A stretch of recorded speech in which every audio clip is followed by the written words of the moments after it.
Welcome po sa ating channel. Ako po muli si Bea Garcia, ang inyong pong nurse vlogger. At ang video po natin ngayon ay tungkol sa pag-reuse ng ating mga lumang Christmas decor. So, ayun po, gagawa lang tayo ng isang sample. Ano po ba yung mga kakailanganin natin? So, yung akin po, ito meron akong old glass. Ayan.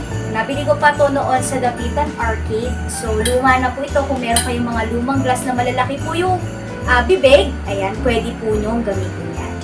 And then, meron po akong mga lumang Christmas decor. Ayan. Ito po yung mga sinasabit sa Christmas tree.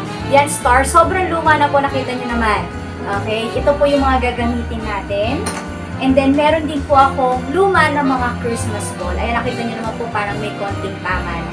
Pero, i-reuse natin siya para magkaroon uli ng bagong mukha at magkaroon ng bago tayong Christmas decor. At syempre, yung luma nating mga dahon. So, ito po yung dahon na ginamit ko dati sa ating Christmas tree. So, simulan na po natin. Okay, kung ano pong gagawin, syempre, linisin niyo po muna ng inyong itong glass na mataas, tapos medyo malaki yung bibig. Okay.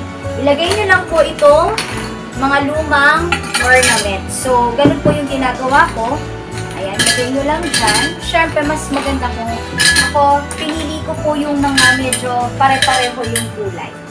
Okay? And then, next one po, ilagay nyo po yung luma na Christmas ball. Mabilis lang po ito. Okay, ayan. Lagay nyo lang po yung luma na Christmas ball dyan para silver. Silver po yung ginawa ko kasi, I mean yung nilagay ko kasi silver po yung ating dahon. And then, ayusin nyo lang naman po ito. Okay, so, ito po, inayos ko lang siya. Yan. Ano kasi siya, yung design.